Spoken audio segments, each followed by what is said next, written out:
buka. Maka saya dan beberapa teman menanggapi hasil dari pemaparan yang disampaikan oleh Ketua Dewan Dakwah Hizbut Tahrir Sumatera Utara tentang masalah syariah dan khilafah. Saya sampaikan bahwa di dalam kitab-kitab Hizbut Tahrir, ya, itu sebahagian akidahnya cenderung kepada akidah Mu'tazilah dan akidah Qadariyah yang tidak meyakini adanya qada dan qadar Allah Subhanahu wa taala. Kita buktikan bahwa Allah Subhanahu wa taala tidak ada, ya, pengaruhnya terhadap af'alnya manusia, terhadap perbuatannya manusia. Itu semata-mata adalah hasil dari usaha manusia tersebut. Kita tunjukkan bukti kitabnya. Jadi setelah kita buktikan apakah ini sesuai dengan ajaran syariah, apakah ini sesuai dengan ajaran Islam yang selama ini kita yakini. Kita buktikan lagi bahwa di dalam ajaran Hizbut Tahrir itu boleh hukumnya bersentuhan apabila tidak ada syahwat. Kita tunjukkan. Ternyata selama ini mereka yang awam itu, yang ikut-ikutan nimbrung di Hizbut Tahrir, tidak tahu ajaran-ajaran itu. Setelah kita buka, mereka baru paham. Oh, ternyata begini ajaran Hizbut Tahrir. Bahkan saya sempat singgung ke akhwat-akhwatnya itu. Ya, ini di kitabnya membolehkan memegang yang bukan aurat bagi seorang wanita. Saya bilang, kalau begitu nanti selesai acara ini saya minta izin, yang akhwatnya saya salamin satu-satu, saya bilang gitu. Keningnya saya ciumin satu-satu, saya bilang gitu di hadapan forum. Karena memang saya buktikan secara ilmiah. Nah, ini kan tidak semua orang bisa membuktikan fakta ilmiah ini. Nah, di situ terkadang kekalahan kita pada mereka itu, di situ kekalahan kita kepada mereka itu. Bahkan terkadang ketika kita ingin tunjukkan kepada mereka, mereka nggak percaya sama kita. Ada beberapa orang dulu, ya, ada beberapa orang yang saya dekati dulu sebelum dibubarkan Hizbut Tahrir. Saya coba dekati, saya buka kitab-kitabnya. Ini loh. Mereka nggak percaya karena mereka memang tidak bisa membaca kitab Arab. Karena tidak bisa membaca kitab Arab, jadi walaupun kita bacakan mereka tidak percaya karena kita yang membacakannya. Ketika mereka bawa kitab-kitab itu kepada senior-senior mereka, penjelasan itu berbeda dengan apa yang kita jelaskan. Makanya mereka tidak percaya sama kita. Jadi saking kuatnya ikatan dengan senior-seniornya itu membuat dia buta terhadap kebenaran yang kita sampaikan itu. Jadi jargon kembali kepada syariah dan khilafah itu membuat orang-orang awam sangat tertipu. Ya, ada lagi aliran-aliran yang lain dengan jargon-jargonnya seperti Syiah kembali kepada Ahlul Bait, ya, Ahlul Baitnya Nabi SAW, walaupun tidak mengakui Ahlul Baitnya Nabi SAW. Jadi jargon-jargon ini. Sementara selama ini jargon kita itu NKRI harga mati. Nah, jargon ini apabila dijual kepada orang-orang yang katanya baru hijrah itu, yang kelompok hijrah, kelompok jilbab berapa segala macam itu, ya, kelompok apalah itu, ya, kelompok kalau di Medan itu banyak betul itu kelompok hijrah itu, pemuda-pemudi hijrah gitu, ya. Walaupun ketika ditanya makna hijrah mereka nggak tahu hijrah itu. Oh, kita itu hijrah itu ya tobat lah ini. Akobah kedua itu tobat. Mereka itu nggak hijrah. Kalau ditanya makna hijrah padahal nggak tahu. Tapi ya kemana-mana cerita hijrah. Padahal cerita nih. Ditanya rukun sholat yang nggak tahu belas itu, ya. Nah, itu kelompok-kelompok hijrah itu. Kalau kita sampaikan slogan atau jargon kita NKRI harga mati, itu nggak laku di kalangan mereka, itu nggak laku. Bahkan kita sampaikan jargon kita Ahlus Sunnah wal Jamaah, itu juga nggak laku. Karena mereka akan mengatakan kita ini kelompok pemecah belah Islam. Nah, Islam itu jangan dikelompok-kelompokkan. Padahal mereka yang mengelompok-kelompokkan ajaran Islam. Nggak laku jargon kita itu. Walaupun sebenarnya kalau di Bahsul Masail istilah NKRI harga mati itu dalilnya sangat kuat. Dan jargon-jargon yang mereka sampaikan itu apabila kita bahas secara teliti, justru jargon-jargon itu seperti kembali kepada Al-Quran dan Hadis, ini justru menyampingkan para sahabat dan para ulama. Contohnya seperti ya ajaran Wahabi tentang sholat tarawih yang 8 rakaat. Itu mereka lagah dengan Sayyidina Umar. Wah, itu ajaran tarawih 20 rakaat itu ajaran siapa? Itu ajaran Umar. Nabi apa pernah sholat tarawih 20 rakaat? Jadi dilaga antara Nabi SAW dan para sahabat. Ini luar biasa mereka. Tapi justru ya Dengan dakwah mereka kepada orang awam, dengan cara-cara yang seperti ini laku keras. Dan orang-orang pelajar-pelajar yang tidak memiliki dasar ilmu agama yang cukup, itu ikut dengan mereka. Bahkan yang sekolah-sekolah agama itu ya, mulai mereka masuk ke lembaga-lembaga dakwahnya dan lain sebagainya. Nah, ini yang perlu kita perhatikan, masalah-masalah ini. Maka untuk melawan jargon-jargon ini, yang saya rasa kalau melalui media sosial dan lainnya nanti bisa disampaikanlah oleh Mas Taufik. Kemudian yang selanjutnya, tempat-tempat dakwah yang mulai mereka garap hari ini. Jadi masjid-masjid ya, itu mereka mulai masuk ke dalam. Kalau di Medan itu, kalau di daerah saya di Serdang itu sudah hampir 60% masjid mereka kuasai. Walaupun mereka bukan mayoritas, tapi mereka sudah menguasai masjid-masjid untuk lahan dakwah mereka. Bagaimana cara masuknya? Mereka mulai masuk ke dalam. Yang pertama, mereka mulailah masuk menjadi makmum awalnya. Kemudian di waktu zuhur dan di waktu asar itu biasanya kalau di Medan masjid itu sunyi. Mereka mulai masuk, mulailah azan. Kalau kita biasa di sini sebelum azan selawatan. Kalau di Medan itu sebelum azan baca Innallaha wa malaikatahu yusholluna 'alan nabi, selawat baru azan. Karena mereka yang azan mulai menghilangkan selawat dan innallaha wa mala. Mulai habis azan tidak ada lagi selawat karena mereka yang sudah azan. Pelan-pelan mereka dekati badan kenaziran, kalau di sini apa takmir masjid ya. Mulai mereka dekati, mulai mereka jadi imam. Karena rata-rata mereka itu suaranya ya lumayan bagus-bagus gitu.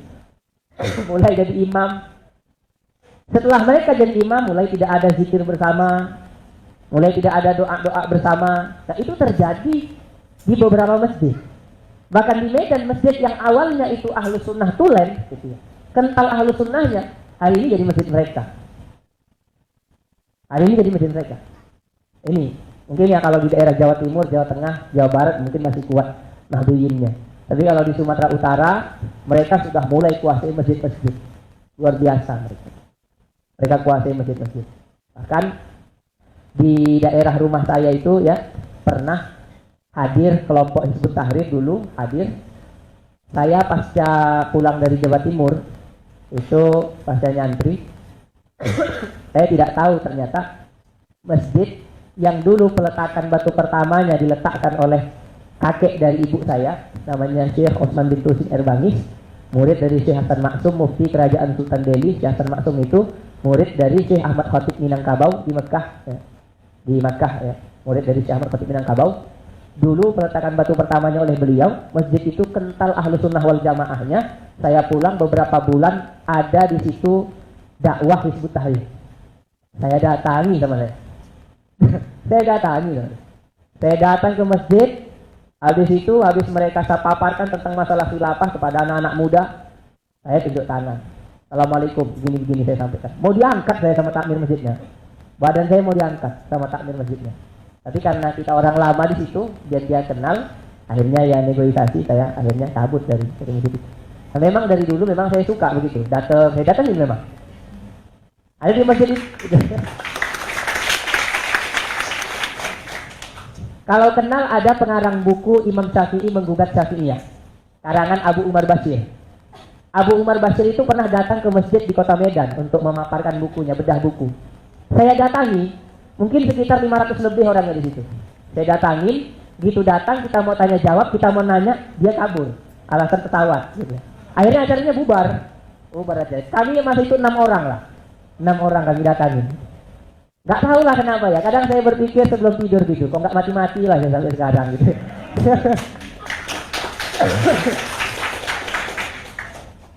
Karena beberapa hari ini juga saya juga minta doanya sama sahabat-sahabat kalian, para alim ulama kalian. Beberapa hari ini itu jam 4 malam, kadang jam 3 pagi, jam 4 pagi ya. Kalau di Medan jam 4 itu belum subuh. Jam setengah 6 di sana subuh itu. Jam 4, jam 3 itu. Belakangan ini rumah saya itu sering dilempari batu oleh, tak tahulah saya oleh siapa gitu ya. Bahkan saya sudah cerita sama Mas Taufik, sempat ada laskar-laskar itu mau nyulik saya itu. Jadi sudah berangkat beberapa laskar ke rumah Kiai Banten di dekat rumah saya. Kiai Banten ini anggota itu juga. nggak ada sebutkan itu. Anggota itu juga, front itulah ya. Jadi dia datang ke situ, dia nanya sama kiai itu, kiai kenal sama Malimudo? Siapa itu Malimudo? Nggak tahu saya. Ini mau kami angkat, katanya. Mau kami apalah kami angkat lah. Mana fotonya? Ditunjukin. Oh ini fotonya. Kebetulan kiai itu murid paman saya. Oh kalau kamu culik, kamu angkat ini, kamu saya kejar-kejar. Nggak jadi akhirnya. Ini mungkin barokahnya ulama-ulama NU lah, sampai sekarang masih dijaga. Soalnya saya itu di rumah tinggal cuma sama istri sama anak. Anak saya cuma baru umur 8 bulan. Sering saya tinggal jam 2 baru pulang, jam 1 pagi baru pulang. Kadang seminggu saya baru pulang, kadang 3 hari, nggak tahu lah gitu ya. Jadi kembali kepada itu tadi, masjid-masjid, musola kalau di Medan, kalau di sini mungkin surau, ya, itu harus kita jaga. Jadi kita tidak hanya tidak hanya perkuat di media sosial, tidak hanya perkuat di jaring sosial, tapi masjid juga harus kita jaga. Karena tidak semua orang menjadi pengguna media sosial, tapi ada juga orang-orang yang berperan penting di masjid. Takmir masjid itu harus kita kuasai. Nah itu kalau di Medan, kalau dapat jadwal khutbah, kalau lebih misalnya 2 atau 3, itu saya terima semua. Saya terima semua. Bukan berarti saya milih yang mana yang lebih banyak isinya, enggak, gitu ya. Enggak, bukan berarti begitu. Saya ambil 2, 3, saya ambil semuanya, saya simpan. Ketika pada masanya yang saya kenal atau yang memang orang yang mengaji atau apa, saya panggil. Kamu khutbah di masjid ini, kamu khutbah di masjid ini. Daripada ini nanti diambil orang lain yang ternyata berbeda paham dengan kita, bagus saya ambil semua. Gitu. Bagus saya ambil semua. Ini penting menurut saya. Ini sangat penting. Mereka itu begitu. Mereka itu berani berdakwah ngeluarin uang. Mereka berani begitu. Jadi saya juga punya kawan. Saya juga punya kawan di Medan. Beliau juga sangat getol terhadap terhadap aliran-aliran mengkanter aliran-aliran di luar Ahlus Sunnah wal Jamaah ini. Beliau sangat getol orangnya. Kalau ada masjid yang terindikasi khotib-khotibnya itu terindikasi aliran-aliran di luar Ahlus Sunnah wal Jamaah seperti Salafi Wahabi, beliau tengok jadwal khutbahnya. Kalau beliau ada yang kenal di situ, ada orang yang kenal sama beliau, didatengin ke rumah. Ustadz, minggu depan khutbah di masjid ini ya? Iya. Ustadz, gantikan saya di masjid ini, biar saya yang masuk ke masjid itu. Ustadz nanti dapat amplop dari sini, ini saya kasih lagi, ditambahin sama dia. Ditambahin sama dia, biar dia bisa masuk ke masjid yang terindikasi aliran tempalan ini. Itu luar biasanya beliau itu. Ada teman saya itu Ustadz Syarifuddin Tamiang. Kalau kita lihat di YouTube itu ada sering debat-debat dengan Salafi Wahabi itu. Jadi ini juga harus kita jaga, rumah-rumah ibadah. Harus kita jaga sebagai warga Nahdiyin, kita juga harus jaga rumah-rumah ibadah ini. Jangan sampai mereka masuk. Kemudian yang terakhir yang ingin saya sampaikan adalah dalam masalah diskusi atau dialog, kalau dai-dai di daerah kami itu walaupun dia ahlu sunnah, saya yakin akidahnya ahlu sunnah, tapi amaliyahnya ahlu sunnah, tapi untuk berdialog, tapi untuk berdiskusi tentang paham-paham di luar ahlu sunnah dan membahas paham-paham di luar ahlu sunnah atau menguatkan paham ahlu sunnah dalam ceramahnya, di dalam tausiahnya atau lain sebagainya, mereka males lah begitu. Kalau saya bilang males lah. Setiap kita aja Ustadz, kalau ceramah itu disampaikanlah tentang ahlu sunnah, tentang penguatan ahlu sunnah, tentang aliran-aliran di luar ahlu sunnah. Karena bagaimanapun kalau tidak disampaikan kepada orang awam itu akan menyangka bahwa mereka itu golongan benar. Kalau kita ini diam saja terhadap mereka akan menyangka bahwa mereka itu benar. Dan masyarakat juga akan menyangka bahwa ini bukan aliran yang salah. Karena memang dai-dai, ini saya cerita di sana di Sumut, dai-dai itu lebih senang, dan masyarakatnya juga lebih senang ceramah itu yang guyon begitu, yang ketawa-ketawa. Apalagi sekarang kalau ada ustadz ya pinter nyanyi, pinter ngelawak, masih muda gitu, rajin mencaci pemerintah gitu ya, ganteng gitu, itu jadwalnya penuh itu, kayak Sugi itu.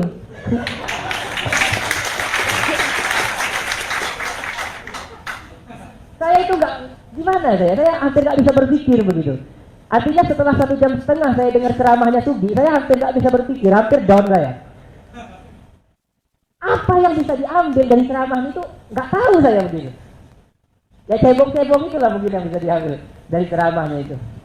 Saya dengerin dia baca ayat ulaika kal an'ama balhum adol begitu. Itu aja udah salah begitu ya. Apa lanjutannya gitu ngomong. Apa lanjutannya bilang apa lanjutannya. Tapi orang semangat betul dengerin dia. Mungkin karena serbannya itu ya mungkin ya. Kalau kita kan terbalik gitu ini. Saya itu kemana-mana ngisi nggak berani pakai serban. Malu sama kiai. Karena kiai-kiai di Jawa itu kalau ceramah nggak pernah pakai serban. Pakai peci, pakai koko, udah pakai sarung. Jadi saya di Medan tuh ya sudah pakai koko, pakai sarung, pakai peci. Nggak berani saya pakai serban. Kadang pakai jaket banter lah kadang-kadang. Karena di Medan sebagian kawan-kawan banter, apalagi pasca kemarin terjadi pembakaran bendera HTI ya, bukan bendera Tauhid, bendera HTI. Pasca pembakaran itu, sebagian kawan-kawan itu takut pakai baju banter.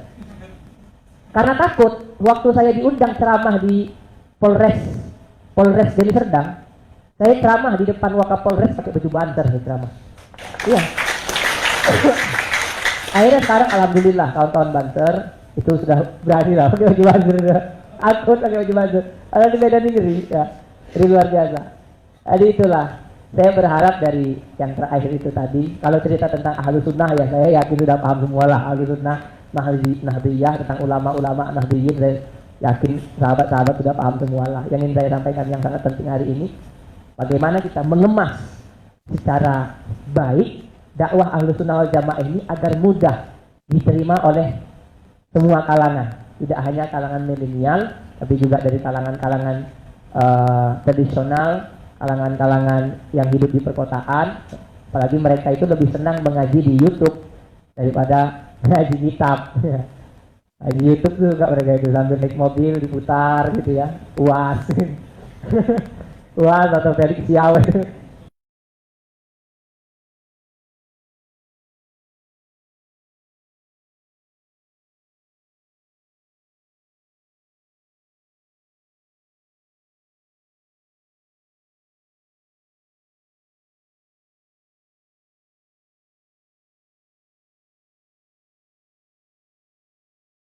Apa namanya ya, males lah begitu. Males. Kalau saya bilang males lah. Setiap kita aja Ustadz, kalau ceramah itu disampaikanlah tentang ahlu sunnah, tentang penguatan ahlu sunnah, tentang aliran-aliran di luar ahlu sunnah.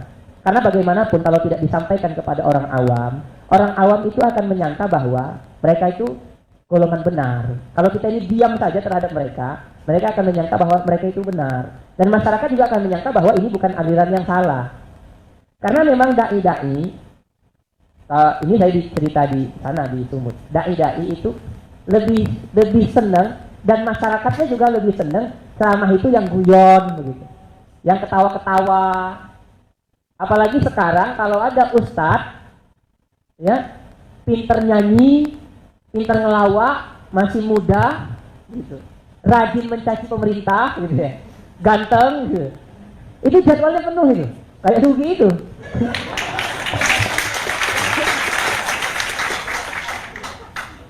Saya itu nggak, gimana saya hampir nggak bisa berpikir begitu. Artinya setelah 1,5 jam saya dengar ceramahnya Sugi, saya hampir nggak bisa berpikir, hampir down saya. Apa yang bisa diambil dari ceramah itu nggak tahu saya begini. Ya cebong-cebong itulah mungkin yang bisa diambil dari ceramahnya itu. Saya dengerin dia baca ayat ulaika kal an'ama balhum adol begitu. Itu aja udah salah begitu ya. Apa lanjutannya gitu ngomong. Apa lanjutannya bilang apa lanjutannya. Tapi orang semangat betul dengerin dia. Mungkin karena serbannya itu ya mungkin ya. Kalau kita kan terbalik gitu ini. Saya itu kemana-mana ngisi nggak berani pakai serban. Malu sama kiai. Karena kiai-kiai di Jawa itu kalau ceramah nggak pernah pakai serban. Pakai peci, pakai koko, udah pakai sarung. Jadi saya di Medan tuh ya sudah pakai koko, pakai sarung, pakai peci. Nggak berani saya pakai serban. Kadang pakai jaket banter lah kadang-kadang. Karena di Medan sebagian kawan-kawan banter, apalagi pasca kemarin terjadi pembakaran bendera HTI ya, bukan bendera Tauhid, bendera HTI. Pasca pembakaran itu, sebagian kawan-kawan itu takut pakai baju banter. Karena takut, waktu saya diundang ceramah di Polres Deli Serdang, Saya ceramah di depan Wakapolres pakai baju banser, saya ceramah. Iya. Akhirnya sekarang alhamdulillah kawan-kawan banser itu sudah berani lah pakai baju banser. Aku pakai baju banser. Ada di Medan Negeri, ya. Ini luar biasa. Jadi itulah. Saya berharap dari yang terakhir itu tadi, kalau cerita tentang Ahlus Sunnah ya saya yakin sudah paham semua lah. Ahlus Sunnah, Nahdiyah, tentang ulama-ulama Nahdiyin, saya yakin sahabat-sahabat sudah paham semua lah. Yang ingin saya sampaikan yang sangat penting hari ini, bagaimana kita mengemas secara baik dakwah Ahlus Sunnah wal Jamaah ini agar mudah diterima oleh semua kalangan, tidak hanya kalangan milenial, tapi juga dari kalangan-kalangan tradisional, kalangan-kalangan yang hidup di perkotaan. Apalagi mereka itu lebih senang mengaji di YouTube daripada ngaji kitab. Ngaji YouTube juga mereka itu sambil naik mobil diputar gitu ya, UAS UAS atau Felix Siawan. Suka mereka itu ngaji yang begitu. Sementara kita kurang lah, sangat kurang lah menurut saya. Dan saya secara pribadi sangat terobati dengan hadirnya Gus Muwafiq hari ini, dengan hadirnya Kiai Anwar Zahid, ya. Tapi kadang Gus Muwafiq itu kan ceramah bahasa Jawa kadang-kadang. Itu orang Medan nggak ngerti belas gitu. Nggak ngerti belas juga kadang-kadang Gus Muwafiq ceramah bahasa Jawa. Jadi saya berharap dalam ceramah, dalam mau'izah kita itu lebih menguatkan akidah dan dalil-dalil amaliyah Ahlus Sunnah wal Jamaah. Kemudian yang kedua, memberikan informasi kepada masyarakat, kepada warga tentang faham-faham sempalan atau aliran-aliran sempalan yang ada di luar Ahlus Sunnah wal Jamaah. Karena hari ini sebagian warga hanya menerima berita dari satu pihak saja, tidak menerima berita yang lain, ya, dari pihak yang lain. Dan mereka itu sangat luar biasa dalam menggoreng berita. Tadi saya di luar sempat ngobrol-ngobrol sewaktu saya di Medan yang tanya jawab dengan Dus Nur itu tanya jawab. Saya padahal bilang, Assalamualaikum warahmatullahi wabarakatuh, saya warga NU, saya kader Ansor, saya kader Banser, saya admin generasi muda NU. Saya sampaikan itu. Begitupun ketika videonya naik di YouTube, judulnya Banser cebong penyusup, begitu ya. Banser cebong penyusup. Ya kalau penyusup ngapain saya sampaikan kalau saya itu kader Banser gitu, kalau penyusup itu ya. Kita hadir itu kan pengen tabayun. Karena kalau ngundang Gus Nur itu nggak akan pernah datang dia. Diundang walaupun dijemput, dikasih makan, dikasih uang, nggak mungkin datang dia itu. Tapi ketika kita datangin pun ternyata kelabakan juga mereka. Ada satu hal yang saya anggap luar biasa pada acara itu. Ini yang terakhir yang ingin saya sampaikan. Sebelum saya bertanya kepada Gus Nur. Gus Nur itu baca sholawat asri. Jadi diajak rame-rame. Allahumma sholli ala sayyidina Muhammad wa asghilil zalimin bil zalimin. Jadi habis baca rame-rame, baru sesi tanya jawab. Beberapa orang yang tidak sesuai dengan dia keluar, termasuk saya, diusir, dikawal oleh Polsek Medan Helvetia. Saya berpikir di jalan, ternyata khasiat sholawat asghil itu luar biasa.